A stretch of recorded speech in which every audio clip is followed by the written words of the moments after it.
Hi, everybody. It's Debbie, and you're listening to Spooky Things on the Webb Network. We have a guest tonight that's very interesting. It's a young man by the name of Austin Light, and he is the creator of a comic called American Demon. Is that correct? Uh, yeah, yes. American Demon Comics is going to be more so my brand. Uh, Currently, my Okay, title out right now is Envy. Envy. Now, are you going to have different titled comics coming out under this like umbrella name of American Demon? Is that what it Yes. is? Okay. So Envy Hmm. is the one that's like current. You're working on Envy right now. Right. Yes. Well, tell us a little bit about that.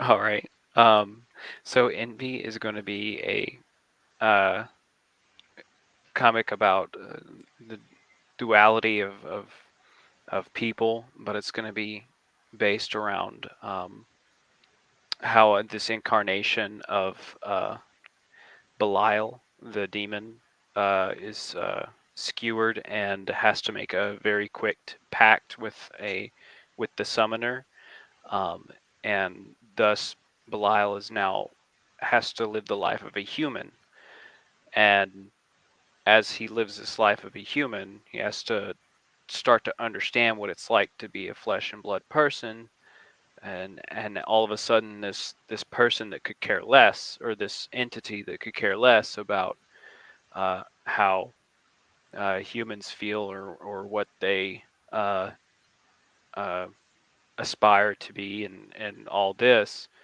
um, now has to uh, obey certain Mhm. people, has to know how to navigate through the world, has to get a job and be empathetic and know what truth is, and know what lying is, know what pain is, what joy is. So that's kind of the gist of where it's going right now. But Belial is presented as uh, Lucifer's daughter in this story, and is the heir to hell. So that is playing a part in a Oh, wow. sort of a background story.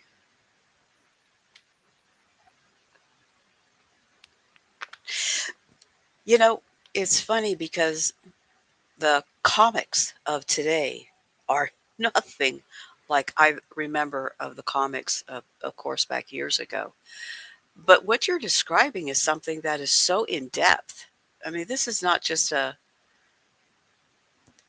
very light story, or where do you get this inspiration from?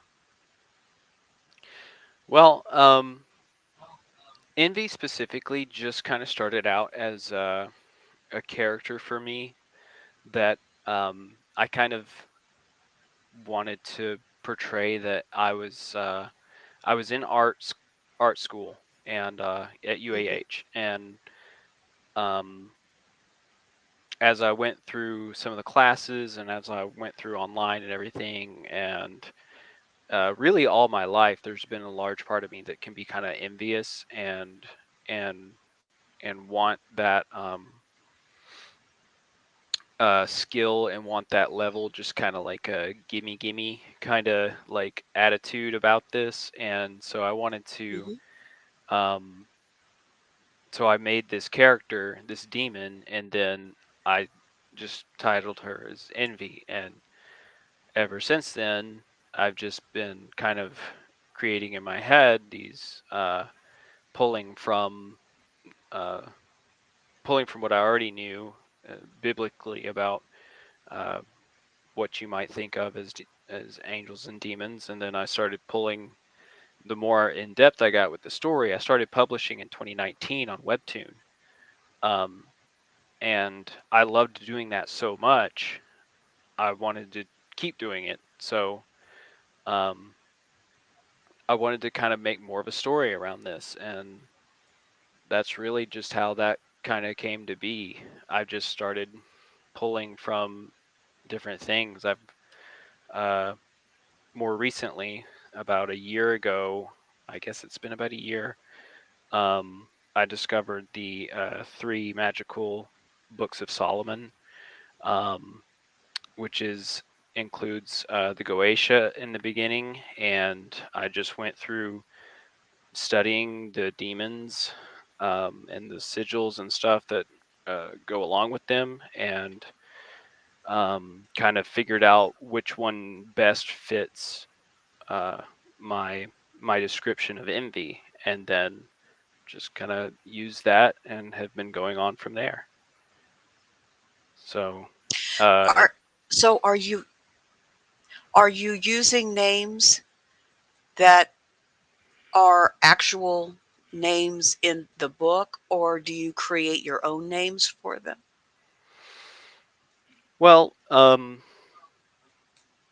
my human characters are given their own names, but I'm giving the demons names and associated names. So, Okay. um, envy is not actually associated with any of the Goetia demons. Envy is associated with the Leviathan. Um, but the Leviathan doesn't really have any kind of lore like these do, so I kind of had to just choose uh, Belial. And but Asmodeus, which is one of these uh, goetic demons, does associate with lust as the one of those seven deadly sins. So I do call Asmodeus in my comic Lust. So that's how I've been kind of using those names. That's fascinating. That really is. I mean, you do a lot of research to do this stuff. I'm I've just been intensely interested in it, so um, I want to make it appeal to uh, I want it to appeal to most everyone, but I also want people that know uh, the the origins and everything that goes on with um, the Solomonic demons to uh, to kind of be like, yeah, I know that sigil, I know that symbol there, I know what that is, and I'm not like I don't want to haphazardly use them either. To where it would be like somebody familiar with Hmm. the stuff would look at it and be like, that's not how you use that symbol.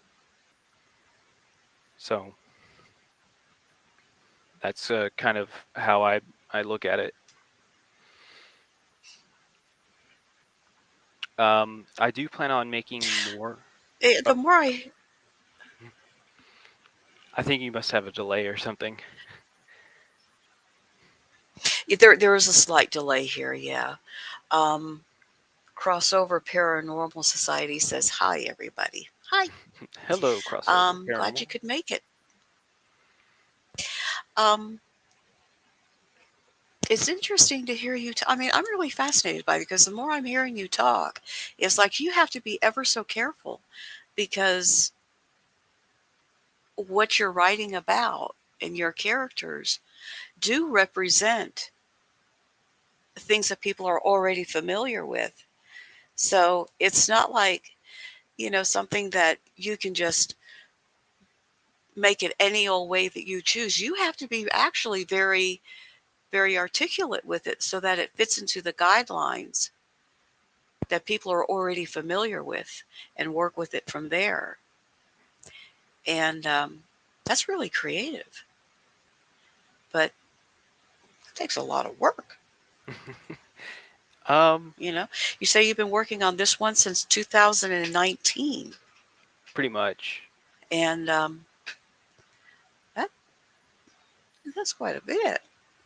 So I do want to like I would make a note that Is I it just as that I work I published the first one in 2019 on Webtoon. Um, and then hmm I go through hiatuses with life happening, and then I wouldn't post again for a few months or a year. And then I posted again, and but I've been wanting to. step away from Webtoons as my platform and go into independently sharing this online. So, and also making it for print. So I've had to, a lot of the stories already up on Webtoon past where I'm kind of started a few months ago, but not much past. It's a very slow process. Um, but I'm revamping everything to be in print and then putting it on my website.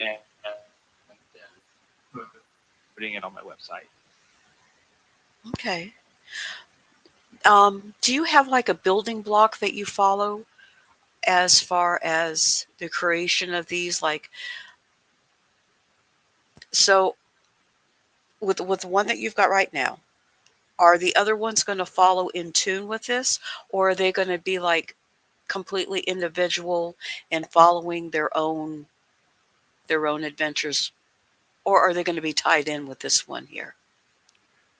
So do you mean following issues like more of the series of Envy, or do you mean other titles that are uh, that would be separate? Well, it's like, are you creating like one huge story with different characters that you follow with different titles? Are they going to be like interconnected in any way? Um, so I've had considerations of making the universe connected, making the multiverse as like a lot of comics do. It would just be very, very, very, very loosely connected. Hmm. Uh, my next title that I plan on making, I don't really have a title for it, but it's going to be centered around this hired gun from the government. So this is going to be a western, and she's going to be tracking down uh, evidences of Bigfoot, and her role is to cover it up.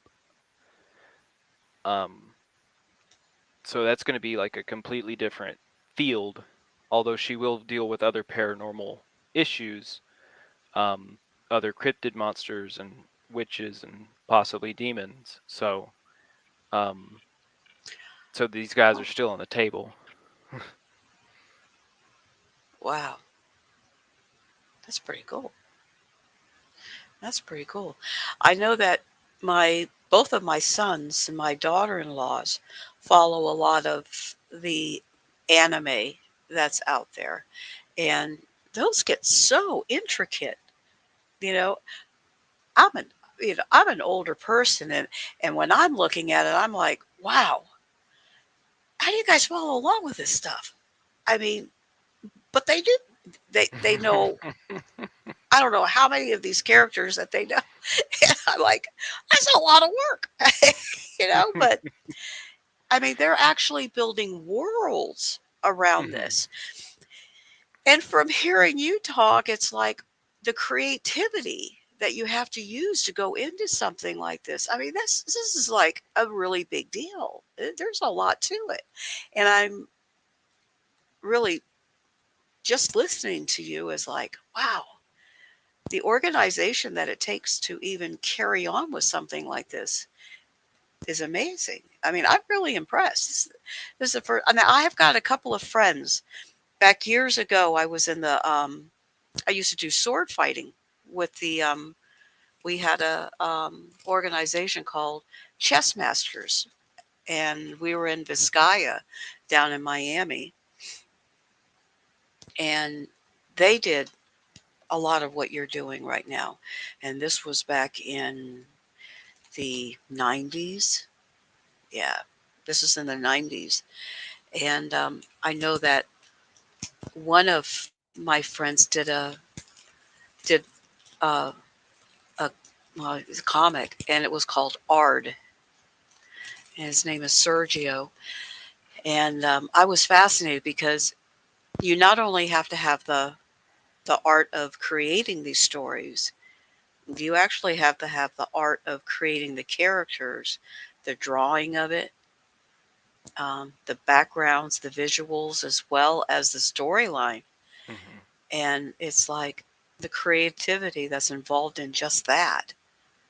I'm I'm blown It's a away. I mean, catch 22. do you have any of your art back there? Um, I don't, not like on hand.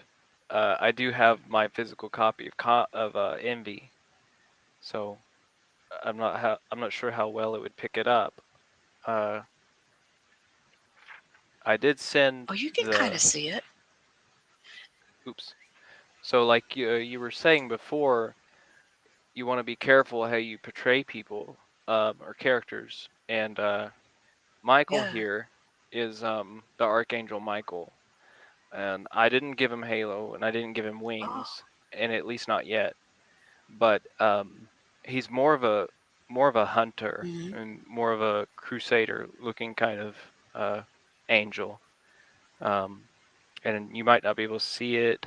Uh, his hilt of his sword has the seal of Solomon on it. Hmm. Um, in the lore of Solomon, Oh.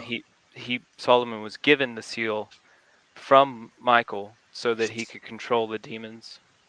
And then you see this is Belial or Envy, and I wanted to put them next to each other as because they're going to be the two most conflicting characters. That's amazing. That is absolutely amazing. Um, Now you did all these drawings Hmm. on here. You did all the artwork. Yeah, like I was saying earlier, it's kind of a catch 22 to make a comic Really? because be you get to be the master of every piece of it. If you're an independent creator, if you're just strictly by yourself, you get to be the master of the Hmm. story, of the setting, of the characters, of the script, of um, the angles, of the lighting, everything. And that's great because I have a very specific mind, and I could potentially work with other people, um, depending on projects in the future or something like that. But I do prefer working by myself.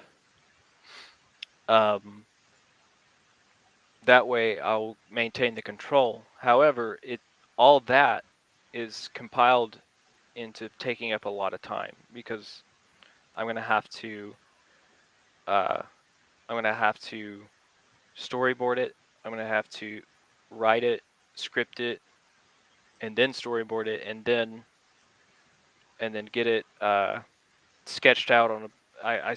Hand sketch it first on the comic book 11 by 17 paper. Then I put it in a scanner. I flip it a few times, put some layers of ink on it, and then finalize the drawing. And then I still got to do the lettering. I got to do the screen tone and the backgrounds.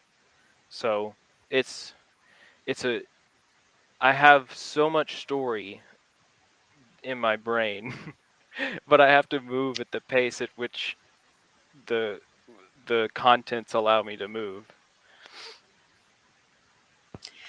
Do you ever find yourself getting ahead of yourself in the storyline? It's like you're so anxious for it to come out that you've got to like hold yourself back and let it take the steps that you know That it needs to take that's before right. you. I it's very because um there are pivotal moments that that you kind of conjure up that are very exciting, and like there are some things that can be exciting to you because you know what's going to happen in the future, but there are some things that are exciting to you because you know that this is a very pivotal spot of the story and you really want to get to that spot, and it's also going to be something that's really fun to draw. They're usually those drawings usually have high energy, um and a very analog way of making strokes of your pen. You want to get Mhm. like a pen that looks like a traditional like physical pen or brush, and you want to like put that energy into in how you draw it, and how you compose the page and all this stuff. So those moments, not only do you feel an excitement in the story, but you feel an excitement in the actual creation of it, um, because it's I don't know, it's like bringing it to life. It is. It truly is. And every time you put one of those comics out, you've created a life. You've created a story, somebody living this particular life. And and you do. You've created that. That's amazing.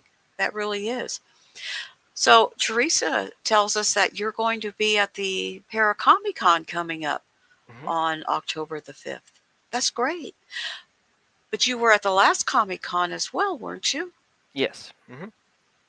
You were. Now, and you came in costume as well. It was an amazing costume. You look great. Who was that you were portraying in that costume? Was that? But that wasn't Envy, right? No, that was so when I'm handing out business cards, I'll point her out. That's Diona Anchors. That's kind of my mascot persona for the American Demon brand. Oh, okay. It's pretty cool. It really is. You look great. You really look great. Thank you. Thank you Um, so much. are you going to be dressed as her again this Yeah. year? Yeah. Are you? Oh, I usually well, at if least I know how to recognize you. I'm I'm thinking about, there's a lot of 2-day conventions I might do, and I might split up the days that I dress up, but at least one day I'm usually going to be Diona. That's really unique. That really is.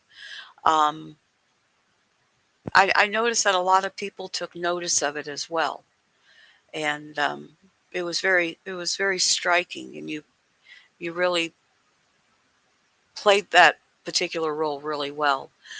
Um, what is it? Oh, the cosplay. You won the cosplay Hmm. contest. Okay, all right. Well, I can see I was why. I I can was a little certainly reluctant to understand do why. it, because Why? I wanted to be at my booth, and I was kind of concerned with the business portion of everything going on. But everybody was like, "Just go up there. You just go. They need Yeah, you." absolutely. And as it turned out, you won. Hmm. So, Which was very nice. Like, and I want to thank everybody well, it that was well cheered deserved. me on. Absolutely. Well, we had a really good time at the Paracomic Con last year, and we're having a great time at it again this year. So I'm glad that you're going to be there. I'll be looking forward to seeing you there. Um, I think that this year I'm going to be up there. I mean, I was there for both days, yes, last year, but this year I'm taking my RV up there and I'm just going to camp out at the little campground right down so I can hang out more. Yeah. Um, because there's just so much to do, lots to do. But I mean, this is something that really, I mean, you could literally work on this, even just that for your entire life. I Hmm. mean, it's That's the you. hope. You. I mean, yeah. Um, who would you say your major inspiration was on doing this? Because you had to get started in it somewhere. Well, the I've always had an inclination to draw and make things, and in more particular, uh, I I did have a streak in third grade with my friend, where we made little comics on like lined paper with our regular pencils, and we just made God, we made so many. We probably probably made like 30 little stupid comics. And I just enjoyed doing that so much, and I never stopped drawing and everything. Um, and a lot of media gives me inspiration. Just about any form of media can give me inspiration on doing a comic. But if I'm going to give the most inspiration to anything, it would be um, back when in 2013, and I first watched the first few episodes of this anime called Attack on Titan. Um, and when I did that, I was on pins and needles every step of the way, and I enjoyed every single moment, every single line, every single scene, every little bit of that anime. And it just recently, this past year, concluded, and I loved it through and through. Wow. Um, so I would, I've got a stack of the omnibus right here, and this is only probably a fraction of them. And then uh, I'm just really happy to show off all of these. And then I've got the Yeah. colossal edition um, of the manga. So Oh, wow. I want to get every version of this manga that I can. But they've probably got about 10 of these colossal versions, so it's a good bit bigger 10 than the of those? standard. My God. Um, I don't know how many they got, but I think it's probably around 10. That's an enormous And I've amount got of 3 of them. work. You got three of those. Because, like we were talking, like most authors write a book, but they're writing with words. In your particular case, you're writing with words, you're drawing what's in your mind as well. So you do it all. Mhm.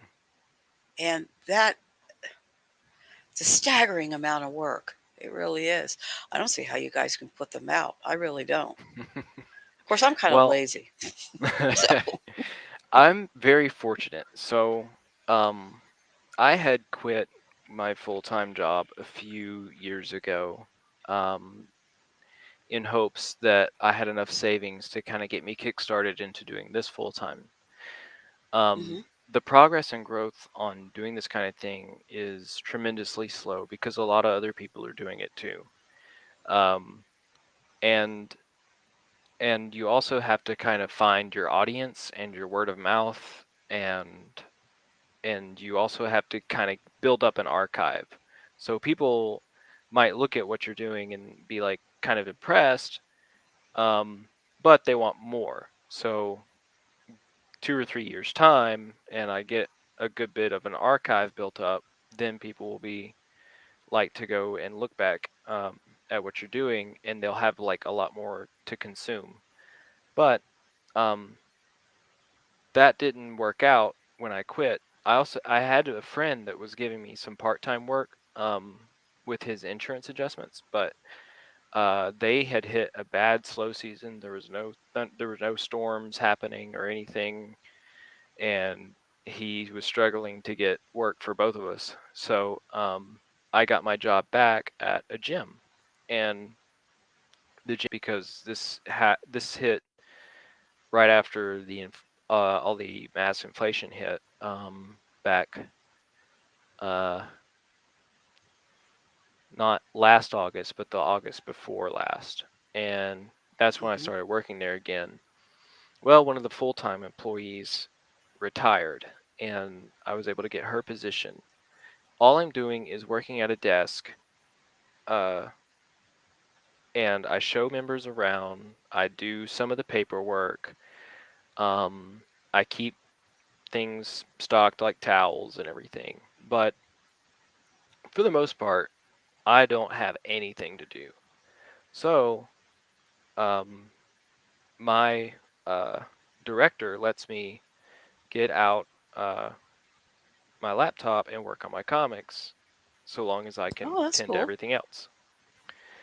Um, so that's uh, that's really been a huge blessing because it helps me.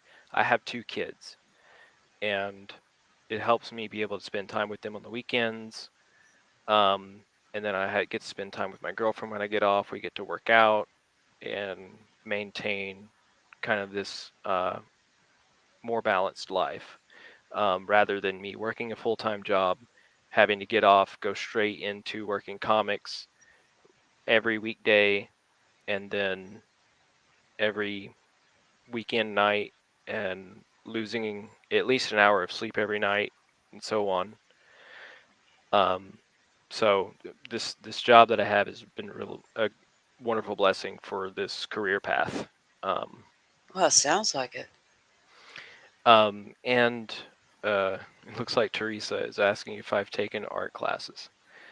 Mm-mm. Um, I have taken every single art class that I could get my hands on in um, throughout high school, and then I went to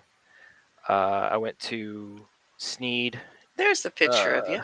Hmm. yeah, I went to Sneed for a few years, and then I had my first daughter, so I had a few years away from schooling, and then I went to UAH and graduated in 2 years there.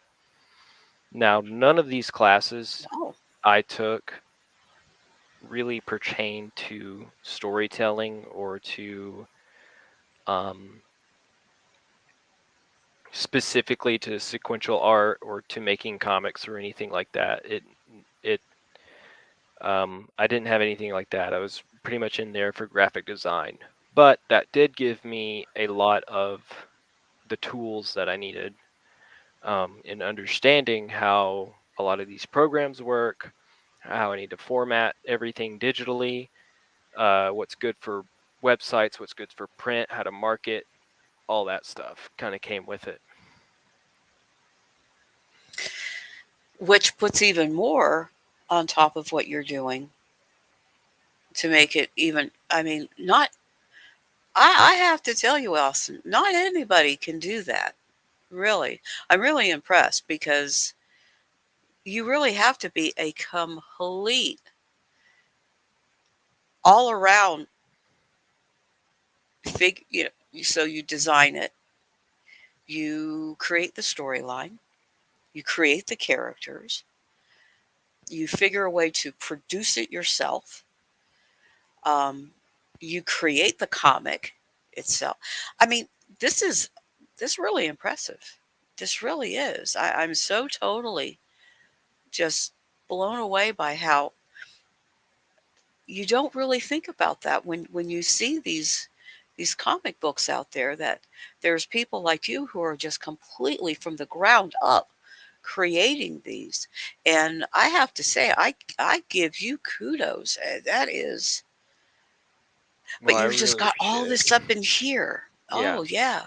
But yeah, you've got all this up in here, and you have figured out a way to put it out there for other people to become involved in it as well. And it's really, it's fabulous. It's really fabulous. Um, I heck, I've really never watched, you know, or I want to see this thing. I want to see these and how it develops. My kids are going to be like, since when have you gotten into the? Well, since I'm in Austin.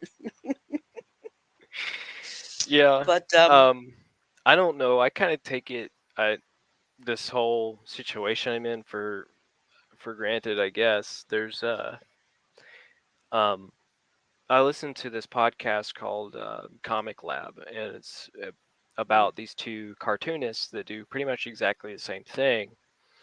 And I get a lot of um,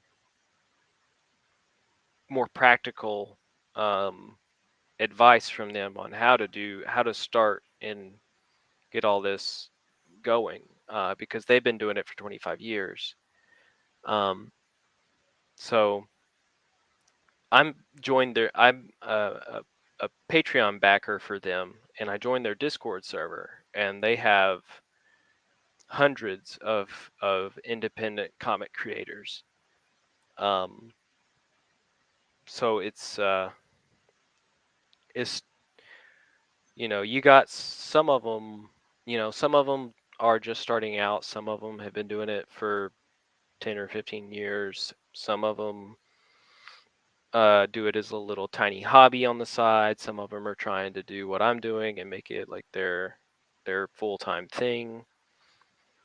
Um, but I guess I kind of got desensitized that there are a lot of people that are doing this, um, and I don't realize exactly how much work I'm doing, but You are.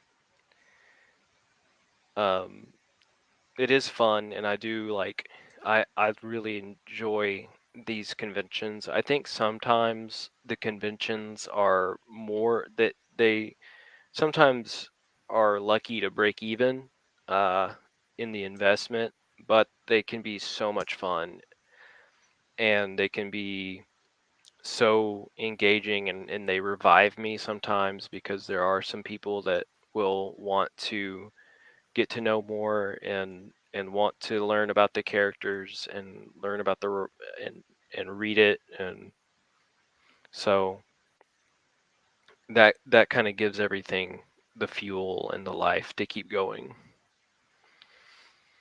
Oh, yeah. I agree with you. I agree.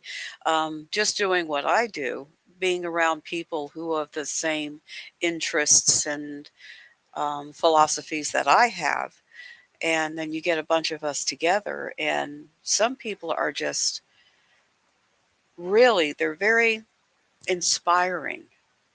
And, you know, sometimes when you think you hit a blockade, and I know we all do that, that when you're around somebody like that, it just opens up a different creative side of you. And the only way that you can really conceivably meet them is at something like this, Hmm. at these conventions. Otherwise, you probably would never have an outlet that you would be able to be around them if you were on your own and just doing this without these conventions being there.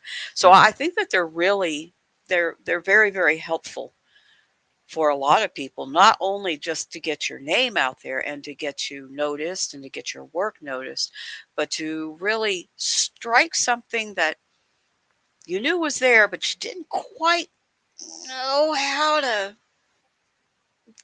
And all of a Hmm. sudden you meet somebody and you're like, there it is. There it is. That'll work. That kind of opened that door up.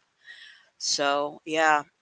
Um, Reese and Sergio, two friends of mine that did these comics back years ago, they got a lot of their inspiration just by watching people at these festivals and fairs, and of course back then, this is back years ago. I mean, I'm an old fart. This is back years ago. They had the Dungeons and Dragons and things like that, and I never really got into it until they decided to start doing them at my house. They would all come over there, and I was like, "Oh, what the hell? Okay, fine." I always got killed, but that was okay. Um, I was temporary. I But understood, but you're making risky moves, is what it sounds oh, oh yeah. Are you kidding? I was Daredevil because I like. knew I wasn't going to last anyway. So it's like, oh, why not? And but the interesting thing is I saw the way that these stories were coming creating just as you're sitting there, you're watching this whole thing being created. You're like, wow, that'd be a great movie. Every time you guys get together, Mhm. that that would make a great movie. But then they were Sergio and Reese would explain. This is where we get a lot of our ideas from. Yeah. It seems like, you know, I mean, these games were far from child's play. There no, very few kids could keep up with this, Mhm. and I don't know. I still say to this day, some of those movies that we're all watching out there started with Dungeons and Dragons. Yeah. but Yeah. A lot of video games but did too. there you go. It's true. It is true. But yeah, we used to have a lot of fun. I used to love watching them get all mad. Say, they'd roll the dice or something. "Arr!" Who cares? And they're like, What? you just don't understand. Well, I guess I don't. I'll go get a Coke. Oh my God. I Oh, I do gosh, that was enjoy funny. D&D. When at times I did get to play it, but uh I did used to a lot of my writing experience came from Mhm. me playing World of Warcraft, which Oh, yeah. uh That's big. what I chose to do is a lot of people play the game for as it is the game. They just they do the mechanics of the game. They just go do the quests that are already set up. They do this and they go uh, they do the raids and they do the player versus player stuff. Um, but there is a very small piece of the World of Warcraft community that does the role play, where they role play their character, and they they have add-ons for the game that the game doesn't really have, um, like that they don't have these features ingested into the build of the game. um, the community of role players just had some coders or something make add-ons for the game to where you can have a profile, you can add items and give them little descriptions, and from there you can go through this game writing a story, and your character interacts with these other characters based off the Mm. lore of the video game. That's so the story and lore that's already going on is the setting and everything is already there. You're just now a character in it, and just like D&D, you want to give your character a personality and you want to act it out. And I did that for almost 7 years. Um, Wow. So that was a lot of fun, and I got a lot of writing experience from that. Yeah, Um, absolutely. Well, Teresa's like, what she wants to know about your future plans for any new characters or storylines. But absolutely, I'm interested in that too. um, so my future plans for characters is they will come as they are needed. Um, they there will be more for Envy, and um, I have detectives. I'm going to have a very grounded, very what's the word, skeptical kind of detective that's Mhm. trying to find the logic behind everything that's going on. And then I'm going to have a brother to this detective that is a paranormal just expert, or you know enthusiast, self-explain. uh Mhm. and this the paranormal enthusiast, I guess, the best thing I'm going to call him, is not really like a detective, but he's trying to like he's looking at the footprints from his sister, who is the skeptic, and looking at all the details and be like, "Hey, I think this is this," and she's like, "No, it cannot be that." And he's like, "No, I mean it makes sense. It's this and this lines up, and it's Mhm. and I think that's gonna make um a fun alternate kind of questioning as you have to kind of wonder what's decipher what's possible and what's not possible. Um, and then like for future titles, I do have uh, I talked about the Western, um, and uh, aside from that, I have this story, this fantasy story. So there, here we go back to the D&D esque situation going on. Mhm. It's and this story is something that I've been kind of thinking about since I was going to my community college back over 10 years ago. Um, and I haven't thought about it in a while. Envy has been my predominant project, but I was really looking forward to making this other fantasy project, and um, so I already have kind of a idea of a world that it's going to be set in. I have an idea of the main characters. Um, JL and Marie is going to be an outsider of a village, but she is raised in the village um, because she had to be adopted there. Um, and she's befriended this village and is now part of the family there. And then this oncoming empire that's like the best way to describe him is like a Persian or kind of an Egyptian themed empire that has war bands just kind of scouting for um, resources, and they wipe out her village, and now she was caught somewhere else. She comes back to this war torn, sad uh, remnants of and embers of her village. So now she finds something of a purpose. She didn't feel like she belonged, but now she has a, a fire in her stomach, and she's gonna go befriend their rival village. There's gonna be giants. There's gonna be elves. There's gonna be this empire that's still encroaching. So that's kind of and there's gonna be demons, of course.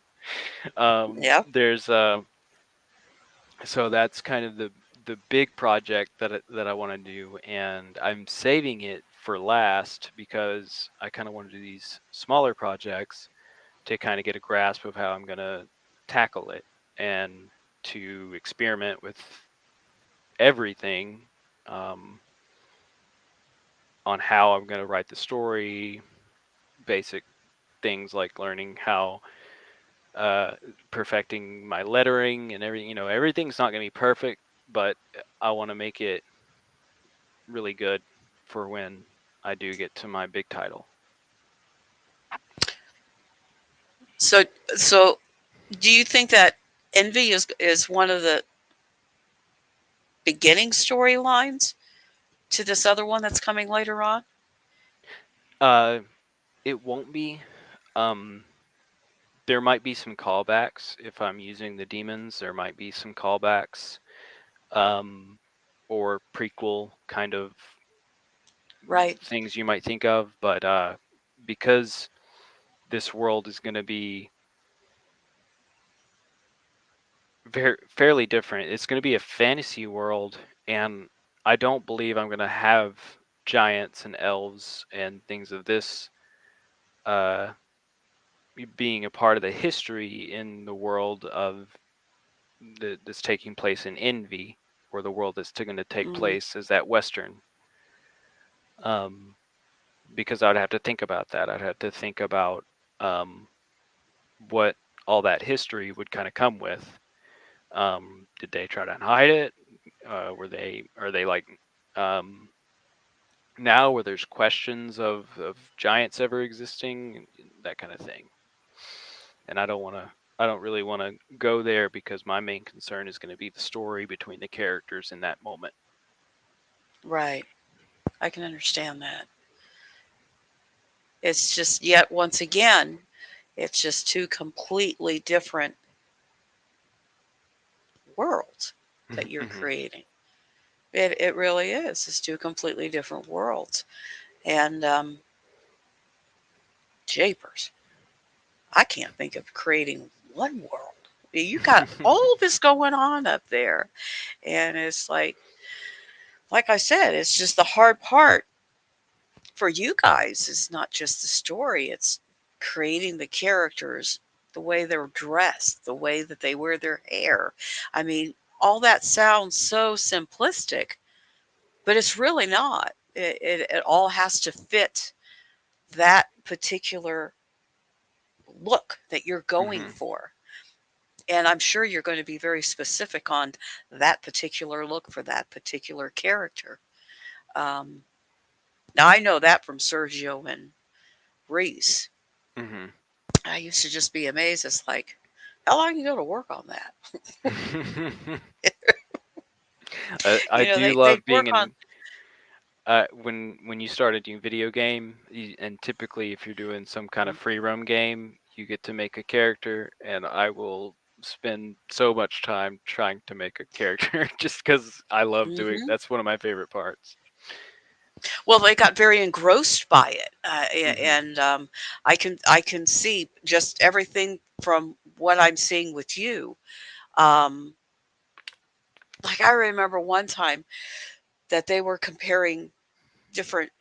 Their both of their ideas were not similar at all. I mean, like you with your different worlds, they they had different ideas of what they were doing. And I remember at one point Reese was working on this one particular just a still shot, just a shot of his character. And he had been working on this for weeks. And it's like everything on it had to be perfect Hmm. to the smallest lines that he was creating the creases in what he was wearing and the way that his hair was, I mean, such things that I wouldn't think twice of. Hmm. But that I looked back on it when he was done and I thought, wow, that really made the character. It Yeah. Those little intricate details really did make the character. It again, where their minds were, I don't know. Teresa was like, "Where can people find you, and are you going to any public events?" All right. So I think that she asked as well first if I was teaching any classes or um, if I know how. I Hmm. think, and I have taught when I used to attend church years and years ago. I did do a small group for art. Um, but other than that, as far as directly teaching art, I haven't done. Hmm. But I have done lectures on this webtoon and on my uh, endeavor in all of this at UAH, um, because I am an alumni there, so they let me go up there uh, and speak to new students, and kind of give them an idea of how this their skills can be attributed to what they want to do in life. Sure. Yeah. Um, and then uh, where can people find me? I have uh, my website, American Demon Comics. Um, I have links to all my social media on there as well, Hmm. or most of them. The the website template doesn't have TikTok, so I wanted to get in touch with them about adding that, but I do have a TikTok. But everything is pretty much you can find me at American Demon Comics. If not American Demon Comics. Facebook, Instagram, TikTok, Reddit. Uh, Reddit might be under R Envy Comic. Um, but I did post a link on my website to that as well. Uh, Okay. my events that are lined up this year, I will be going to the Low Mill Con here in a few weeks.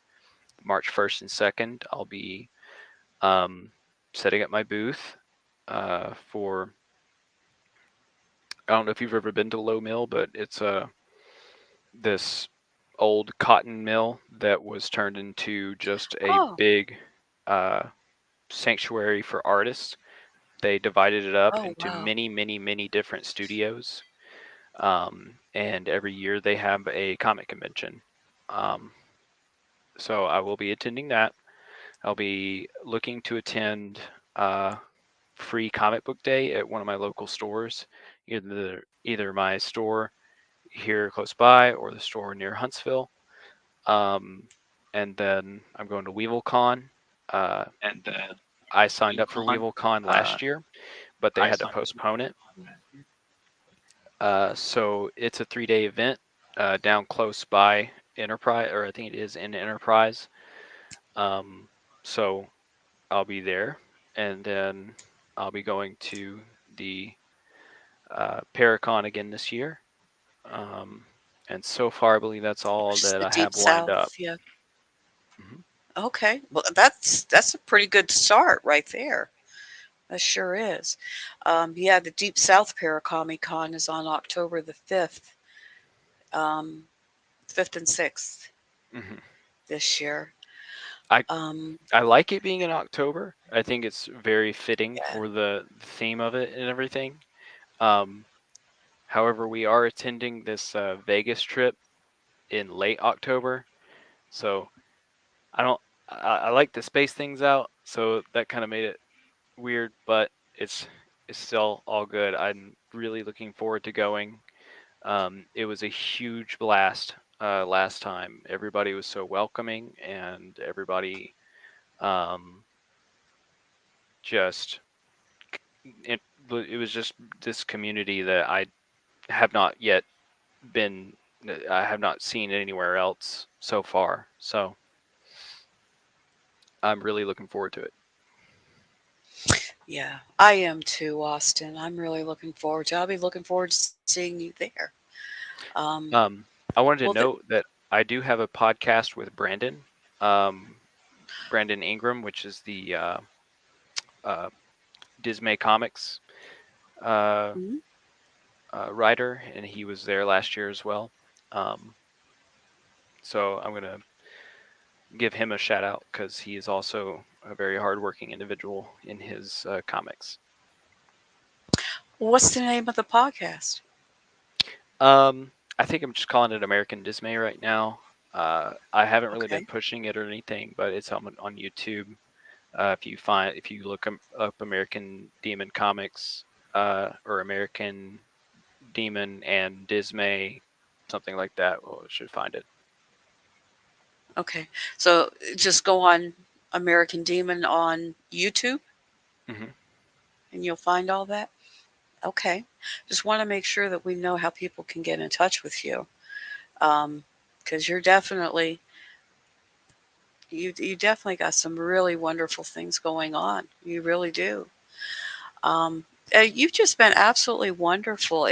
This has really opened my eyes up to something that I was slightly familiar with, very ever so slightly, but now I understand it a lot more after talking to you, and I appreciate that.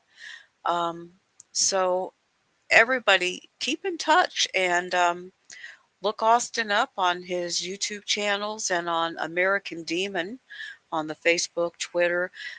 Check him out because it's really absolutely fascinating. And Teresa says she wants an autographed copy of your comic. I'll be sure to have one for her. Absolutely. Well, thank Um, you so much for having me on tonight. It's thank been you for great. coming. Well, Um, and I'm sure we're going to be hearing a lot more from you. mhm. So I appreciate you coming on. Um, and everybody, this is Debbie with Spooky Things, and we're with the Webb Broadcasting Network. And well, like we've been talking, we have the Paracomic Con coming up on October the 5th and 6th. And we've got a lot of things actually planned that we're still in the works of. So, everybody, thank you so much for tuning in tonight. And this is Austin Light and American Demon. I want to get this right. It's American Demon, not Comics. comics. It is comics, American Yes. Demon Hmm. Comics. Okay, I just wanted to make sure I was saying that right. And I mean, it's just pretty fascinating. It really is. Thank you, everybody, for tuning in tonight. And we'll be seeing you guys again next Tuesday, 7 Central Time on the Webb Broadcasting Network. Thank you very much, guys. Good night. Thank you, Austin. We'll talk to you Thank soon. you. Thank you. Good night, everyone. Bye bye.